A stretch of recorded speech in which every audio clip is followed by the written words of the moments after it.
Hello guys. आपने काफ़ी news देखी होगी, उसमें बार बार बड़ा जोश जोश से बोला जा रहा है कि वाओ सुप्रीम कोर्ट ने वो डॉटर्स को राइट दे दिया, अब डॉटर्स को भी प्रॉपर्टी में राइट मिल गया, अब डॉटर्स को भी प्रॉपर्टी मिलेगी, daughter will be considered equivalent to son. So I am just telling you, ऐसा कुछ नहीं है, कुछ सुप्रीम कोर्ट ने नया इन्वेंट नहीं कर दिया है। There was already a law जिसे हम बोलते हैं हिंदू सक्सेशन एक्ट। उस एक्ट में 2005 में ऑलरेडी गवर्नमेंट ने अमेंडमेंट कर दी थी कि वो डॉटर है जो उसको भी इक्विवेलेंट टू सन राइट मिलेगा कोपासनरी प्रॉपर्टी में। जो उसके फादर या मदर की सेल्फ अक्वायर्ड प्रॉपर्टी थी उसमें ऑलरेडी राइट था डॉटर के पास। बट जो उनके इंसेस्ट्रल प्रॉपर्टी थी जिसको हिंदूज में स्पेसिफिकली कोपासनरी प्रॉपर्टी बोला जाता है, उस प्रॉपर्टी में राइट नहीं था वो डॉटर को। बट वो राइट भी 2005 में दे दिया। बट स्टिल और सेक्शन थोड़ा सा एम्बिग्यूट था जिसकी वजह से ये नहीं पता लग पा रहा था कि वो राइट 2000 के पहले बाद में कैसे मिलेगा, क्यों मिलेगा। क्योंकि अमेंडमेंट में लिखा था कि ये 2005 से जो प्रोविजन है ये शुरू होएगा।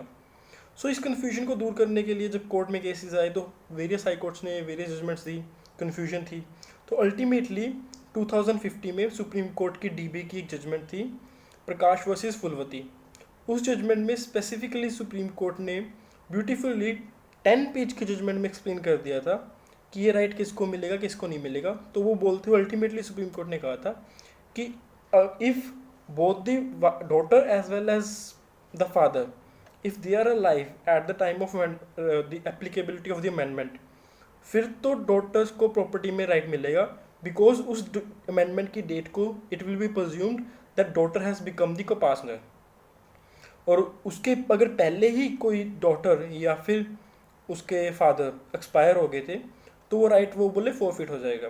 तो इस प्रोविज़न में वैसे इसने काफ़ी जो भी डिबेट थी वो ख़त्म कर दी थी, बट इसमें फिर भी एक एम्बिग्यूटी थी कि ये वाला जो प्रोविज़न के साथ मैच नहीं कर रहा था। थोड़ी सी इंटरप्रिटेशन इसकी थोड़ी सी इसमें गड़बड़ कर रही थी कि उसमें स्पेसिफिकली सुप्रीम कोर्ट ने बोल दिया कि both daughter as well as the father must be alive.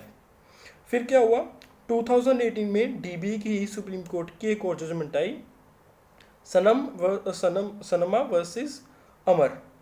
उस जजमेंट में सुप्रीम कोर्ट ने पुरानी 2015 की जो फूलवती वाली जजमेंट थी उसको कोट किया, बोला कि इस जजमेंट में ऑलरेडी एक्सप्लेन कर दिया है तो इसी के अकॉर्डिंग हम आपको राइट दे रहे हैं।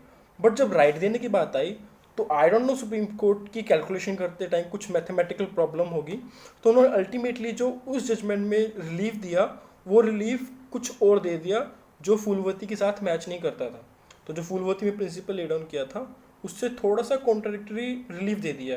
बल्कि उन्होंने जब जजमेंट में बोल दिया कि नहीं आपको रोई राइट मिलेगा जो फूलवती में बताया गया है, तो इससे एक कॉन्ट्रोवर्सी क्रिएट होगी। तो इस कॉन्ट्रोवर्सी को ख़त्म करने के लिए अब फाइनली एक जजमेंट आई, विनीत शर्मा वर्सेस राकेश शर्मा की जजमेंट 2020 में।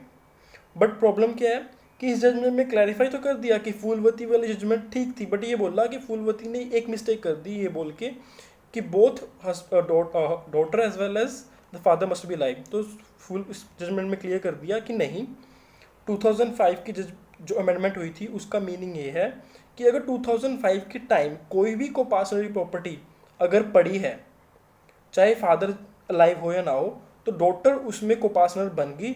और उसके बाद जब भी उसकी पार्टीशन होएगी, चाहे एक्चुअल पार्टीशन चाहे डीम्ड पार्टीशन, डीम्ड मतलब जो डॉटर जब लाइक एक्सपायर हो जाएगी, तो डॉटर के डेथ होने पर या फिर एक्चुअल पार्टीशन होने पे तो डॉटर को राइट देना पड़ेगा, क्योंकि वो 2005 की जजमेंट जो अमेंडमेंट थी उसके अकॉर्डिंग अब वो कोपासनर बन गया, उसको इक्विवेलेंट शेयर मिलेगा सन के बराबर।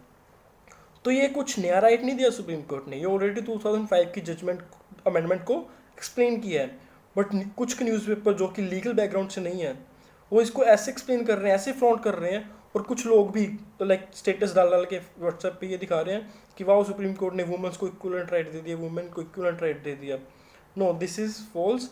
वुमेन को फर्स्ट ऑफ ऑल जो प्रॉपर्टी का राइट है अपने फादर मदर की वो ऑलरेडी 1956 से था। बट जो एंसेस्ट्रल प्रॉपर्टी थी, जो एंसेस्ट्रल में भी स्पेसिफिकली जो कोपासनरी प्रॉपर्टी थी, उस प्रॉपर्टी का राइट 2005 में दे दिया गया था। But due to some like problem interpretation में जो प्रकाश में हुई उसके बाद सनम में उसकी कन्फ्यूजन क्रिएट कर दी गई, उसको अब रिमूव कर दिया और इसको एक्सप्लेन कर दिया दोबारा सुप्रीम कोर्ट ने। वो अलग बात है कि प्रकाश और धनम्मा के जजमेंट में सुप्रीम कोर्ट ने सिर्फ 8 to 10 पेजेस में सब कुछ एक्सप्लेन कर दिया, और जब अब एक्सप्लेन करने की बारी आई तो सुप्रीम कोर्ट के पास ऑलरेडी जजमेंट्स थी, प्रेसिडेंट था, बस उसको थोड़ा सा क्लैरिफाई करना था।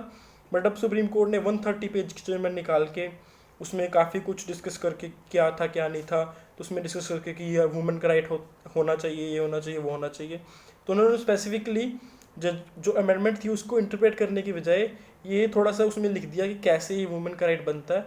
तो लोगों को अब लग रहा है कि नहीं, सुप्रीम कोर्ट ने वुमेन्स को राइट दे दिया। So I just wanted to clarify this. Thank you and signing of.